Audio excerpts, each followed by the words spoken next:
This pediatric cardiologist followed her dream of making a difference in India, even if it meant trading in her six-figure dollar paycheck for a six-figure rupee paycheck. She stumbled upon entrepreneurship by accident and co-founded India's first and largest teleradiology company. She wears many hats with ease: doctor, entrepreneur, mother, philanthropist, and teacher. Please welcome this chief dreamer, Sunita Maheshwari. Sunita, I know you've always wanted to be a doctor ever since you were a kid, but turning down, $500,000 job offers in the US to move back to India isn't something that people hear of too often. So can you tell me more about that, why you moved home, and what it really meant for you in reality? Whew, that's a tough one. Yeah, I always wanted to be a doc from like 4th grade onwards. I don't know why, I just had this thing that I want to do good and be there, and all the things they tell you not to say when you go for medical school interviews, like I want to do good, but that's why I wanted to go to med school. And I always wanted to work in India. I just felt the US was fantastic. I had a great time when I was there, but I was like a cog in a well-oiled machine. It would go on without me. Whereas in India, or Africa for that matter, but in this part of the world, I could make that little difference in that sphere around me. And so I had this overriding desire. I went to the US, but I'd keep talking about coming back. And in fact, all through med school, I talked about working in a village. So I was the laugh of my medical school, because then I go to America and they're like, oh, you're in the big village of New York. So I had to live with that for 9 years. And all the NRI parties were, you're more American than the Americans. You're coming back from JFK. So it was one of those, but I said, I'm going to give it a shot. And if it doesn't work, I go back to America, chum cham after that. I won't talk about going back to India, but I had to do it. Mm-hmm. It was one of those things. And how were those first couple of years? Well, it was almost euphoric. I don't drink, I don't do drugs, but I felt like I was on this high. And in medical school and medical college in the US, the Indians are on these J1 visas, which is a visa this to one, work that there. one, Yes. H1, F1, all that oh my stuff. Lord. So in the J1 visa, you've got a waiver. You come back to your home country for 2 years, and then you go back to America if you want to. So everyone thought we were on this J1 waiver. So at the end of 2 years, we had a party. 2 years up and still in India. So I think the first few years, I would say the first 10 years, it's been amazing. Because when you decide to do something, come back and actually succeed, pass those 2 years, be here for now, it seems like forever, no regrets. So you and your husband, Arjun, discovered the need for teleradiology by accident. Can you tell us a little bit about that story? Well, we came back, it was 99, and I got a job at a local hospital. So I was working as a cardiologist, and my poor hubby couldn't get a job.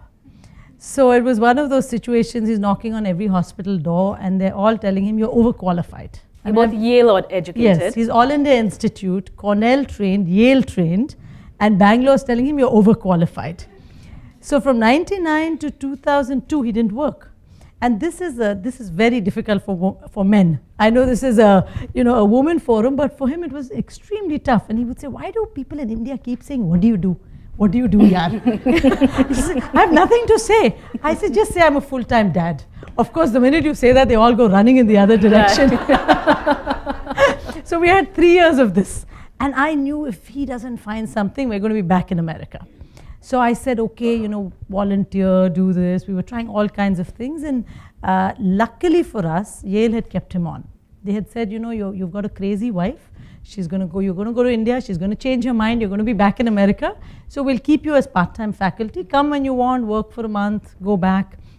So he would go, for his sanity, every 3 months, go to the US for a month, work at Yale, and come back.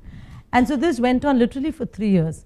And I had joined a local hospital, and in India there's no concept of maternity leave, especially if you're a doctor. So I had my son, and within 4 days the hospital calls me. Can you come for rounds? See a few patients. So I said, excuse me, you heard of maternity leave? No, madam, not for doctors. So Arjun said, look, you're never going to get any time. And I had been working, in India as a doc, there's no time. And, there's no you start time. at 7 and you go on to 9, 10, 11 at night. So he said, I'm going to the US, you come with me. I said, okay, I'll do my maternity leave in America. So we get to the US and we were house sitting for one of the Yale faculty.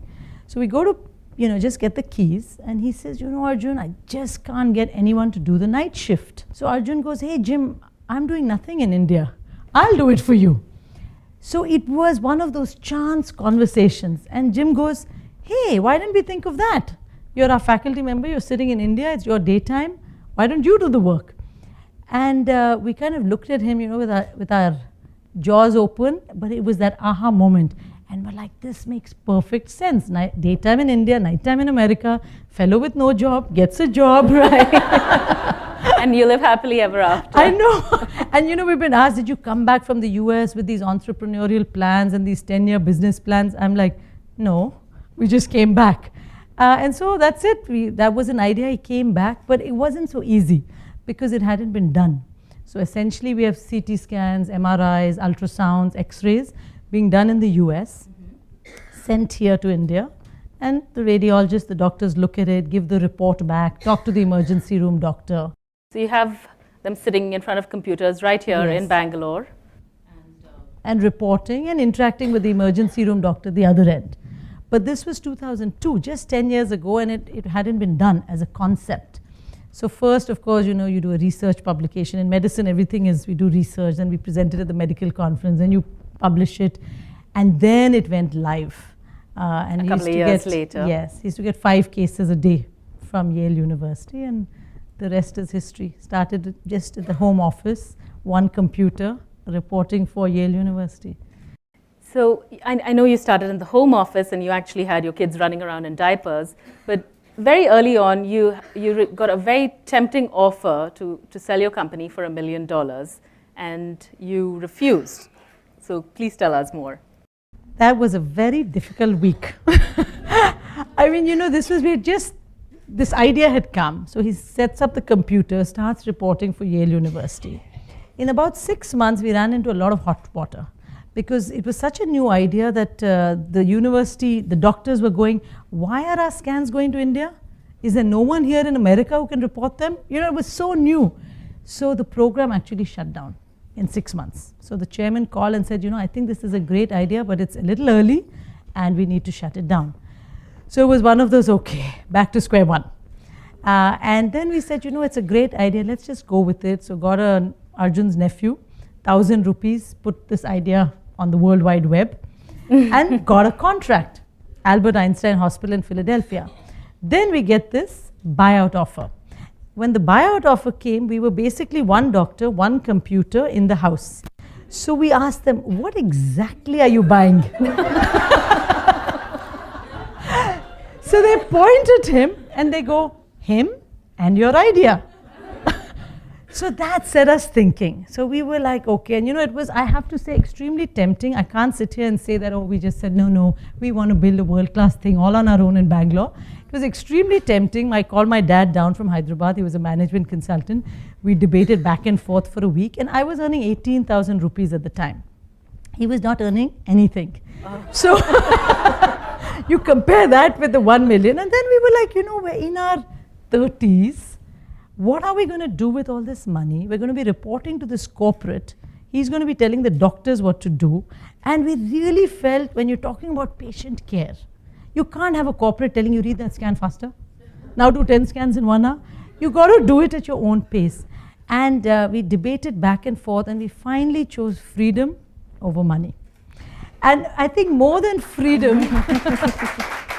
Impressive.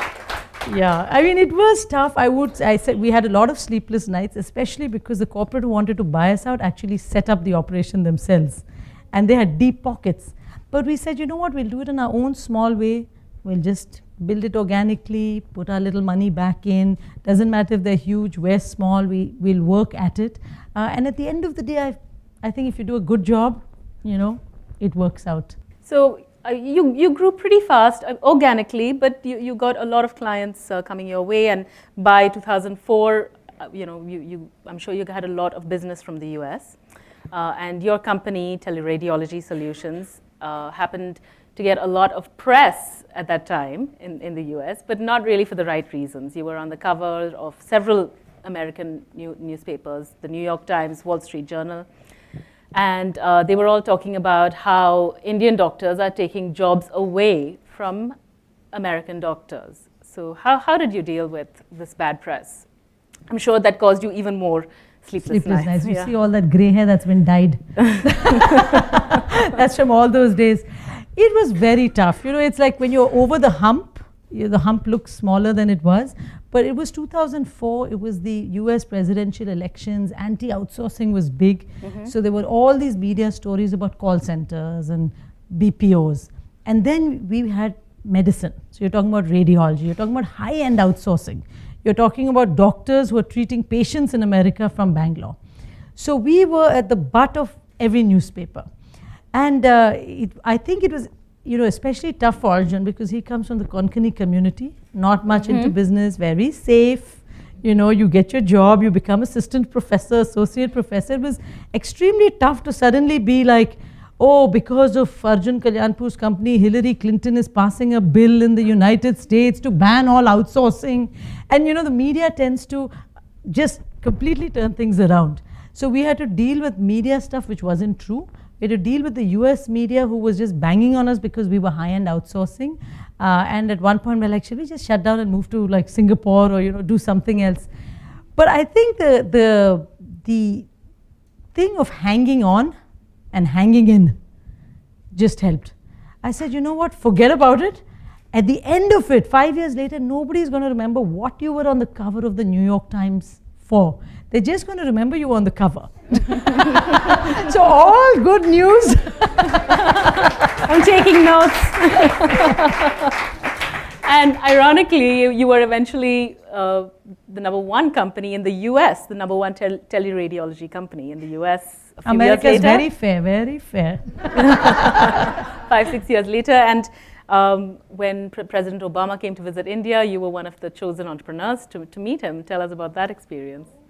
Wow, that was, you know, one thing I learned from that experience, he is so huge. I mean, like, you know, when you were sitting there, we were 20 entrepreneurs in a room, and they kind of said, you know, when the president comes in, don't stand up. You're not allowed to stand up for security reasons. Please, you know, sit. And so this light comes on, and they announce the President of the United States. Now catch 20 Indians sitting.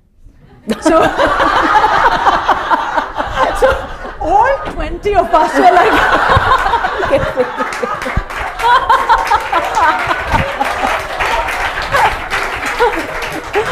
oh my God. Love it. But I must say, I have a friend who runs a PR firm in Bangalore. And she said, listen, Sunita, I know you're very shy and you don't like media and you don't like PR, but this is an amazing opportunity. If there's a photo shoot, please go push everybody and go close to And did you? I did. So but I think what I learned from him is he was so down to earth. Like he just, by the time he left the room, everyone was like, were we with the president or were we with a friend? And I just feel so many times there's this gap between, you know, someone who's up there and someone who's down here that doesn't have to be there. That at the end of the day, if the most powerful man can be like everybody else, I think for me that was the most amazing part of that experience. Clearly he also hadn't read the New York Times of 2004. You've always said being an entrepreneur is all about being creative. How do you think you've brought creativity into your enterprise? Yeah, you know, like I used to, before we became this accidental entrepreneurs, I used to ask friends who are in business and stuff. I said, what is it that grabs you guys? Like, I know why I get up. I go up to go and see kids and treat their hearts and make them better. But what is it that drives you? And they would say, you won't understand. And truly, I didn't understand. I did not. Till I experienced entrepreneurship myself. And after that, you know, once that bug bites you of entrepreneurship, it's very hard to, you know, let go of it. Because entrepreneurship is ultimately very creative about taking that idea, making it work. For me, it's been fun. We set up a kids clinic, so I could go crazy and put little baby doors for the kids to go through. We have a masseuse at the office. So he gives full-time massage to everybody while they're working. Are you hiring? It's funny, I have clients who come through and they're like, can we join you?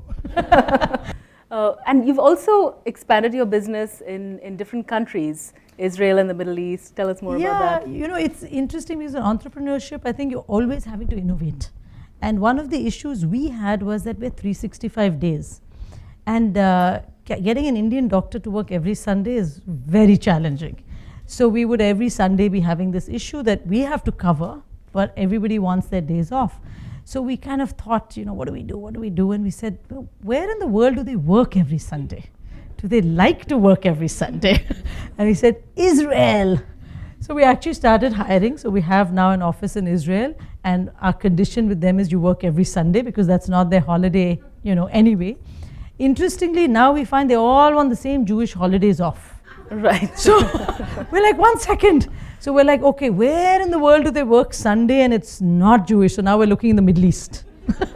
So I think, you know, in entrepreneurship, we find we have to keep innovating, keep changing what we're doing in order to just stay afloat and move forward. Women, technology, and medicine, 3 words that you often don't see in a sentence together. How do you think, you know, being a woman in this field has made a difference? Well, I think as woman, you know, as a woman, I'm certainly able to multitask, right? I can go from doing an e-class for the postgraduates to clinic to see my babies to running up to meet some new client who's coming over, you know, to be able to doing all those.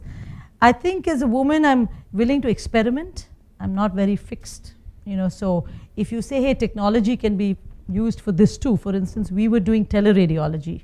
So we were getting CT scans, X-rays, ultrasounds. And then Cisco approached us saying, we have a telemedicine platform. Would you be willing to use it? So we started covering remote villages in India via telemedicine, which is again the use of technology in healthcare. So willing to constantly kind of adapt. You know, we always adapt to whatever new situation comes up. And I think that's been very helpful. So as an organization, we've also evolved from pure teleradiology to telemedicine to doing a lot of tele-teaching to being able to every year take something new in technology and something new in healthcare and intertwine the two. If you could just rewind a little bit. So telemedicine is when you have a doctor sitting here and the patient sitting in a remote location. And this is a part of your CSR initiative. Yes. Right. And how many villages, what are the locations that you cover? We cover about 22 primary health centers in Rajasthan, Madhya Pradesh and Karnataka. Through that, yeah. You know, you literally shuttle between your many jobs of being a doctor, an entrepreneur, and you're on many trust funds. And I'm sure there are many roles that I haven't mentioned. What is a typical day like? And, you know, what do you do when you are overwhelmed with all these responsibilities? I think I've learned to kind of handle that feeling. So when I get overwhelmed, I make a list. So I anyway make a list. I'm one of those list people. Like, so am I. So Friday evening conversations with Namu Kini. So it's, you know, so I make a list and then every night I make a list for the next day. So I put my top 3 things that I have to finish. Then I'm not so stressed. Because I find when I'm trying to do it all together, like say I have to prepare an e-class and I have to do this and I have to do that, I just put, okay, what has to be done Thursday morning, tuck, tuck, tuck, tuck, and then it calms me down, you know, just having that. But as I said, woman, multitask. I'll start with an e-class, go to clinic, do a meeting, go back to clinic, go to the hospital for a case. But I kind of, now I've learned to just plan it a little bit. And that helps, I think. You know, I make a lot of checklists too, but, you know, now that, you know, when I feel like I have more and more responsibilities, my checklist is getting really long, you know, and I mean, it's also the things that you aspire to be and your personal goals and all of that. And I find myself now, I'm like, you know, postponing some of these. I'm like, you know, this one's not important for now. Let's cancel this one. Let's downgrade the marathon to the 10K, you know. So I've been doing that, you know, and then there are some things that you decide that, you know, I'm not going to compromise on this. But, you know, I want to know examples of things that you can let go of as a woman, typical responsibilities of a woman. What will you let go of and what are you hanging on to that you just absolutely have to do yourself? Let go kitchen. Let go shopping. So I've let go of all, you know, I have a kitchen manager. She does the shopping, you know, the whole household stuff I've let go of. As a woman, I haven't been able to let go of travel because my job, I like to teach, I go for a lot of medical conferences, but over time I've let go of some of those too. I say no, I get invited to maybe 6 medical conferences a month. I've learned, I guess, as I've gotten older to say no to some of those things that I really, if I'm going to do all of those, then I can't do the kids, and if I'm going to, to balance all that. But I think I ask for help, if I need it. I outsource. Delegate. I'm called the queen of delegation. Oh, you have a great idea in the office? You own it, sweetheart. Now run with it. And what are the things that you absolutely must do yourself? Put my kids to bed, check my own email, have to do that, do my own replies, make my schedule for where I want to go and what I want to say yes to, those kind of things. The rest I'm happy to outsource and delegate. Everyone wants an egalitarian home and workplace. How would you say that you've achieved both of these things? The grace of God. By grace of God. I think I've been blessed with a hubby who is able to celebrate my successes as I celebrate his, lets me do my thing. I make sure he can do his thing too, so we had this rule in the US that whoever got home first would cook and have the meal ready. So I'm terrible, I couldn't cook. So if I saw his car wasn't there, I would just drive around the block. Wait till it was parked. Does he know that? Is he going to find out? Oh God, is this going online? That's cute. And what about the workplace, The workplace is a challenge when you work together. I have a lot of friends who say, I could never work with my wife, and the wife goes, I would never work with him. But we work together. But we've figured out a way that we have our roles. So for instance, he'll do the radiologist hiring, the training, the quality, the hospital visits. I'll do the dreaming. Okay, let's do telemedicine. Okay, let's set up a clinic, I'll do that part of it. So he's the chief pusher, I'm the chief dreamer. So we have our roles cut out, and that works. In the early days, like if there was a meeting, we'll both run in for the meeting. Now we're like, okay, you're going or I'm going. So we you actually save energy. So over time, that separation has helped. And giving each other space in the office. If he needs to be late for a meeting, he takes it. If I need to travel somewhere, I take it. But communicating about it. I'm doing this, what are you doing, X, Y, Z. Well, I'm glad you didn't send him for this. Thank you for showing up. Thank you for showing up. On basis of gender, you are excluded. Sunita, this has truly been a pleasure. You make it all sound very, very easy. But before you go, as you know, you have an opportunity for a quickie with Namu Kini. What hits the spot, a wine-paired meal or mini meals? Mini meals. What's the first thing on your mind when you wake up and the last thing before you go to bed? How many emails are there? Are you a better doctor or entrepreneur? Priya? Oh, tough one. Quickie. Doctor. Top 3 things on an entrepreneur's cheat sheet. Try not to be in debt. Good one. Good one. Keep thinking creatively. Don't give up when you're down.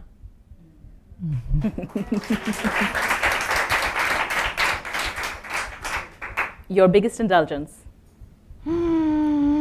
Chocolate brownie. What do you do in your spare time, if you have any, that is? Read a good book. Tiramisu or gulab jamun? Gulab jamun, hot, with vanilla ice cream. Did you always dream big? No. It was a gradual process. Thank you so much for joining me today. Thank you.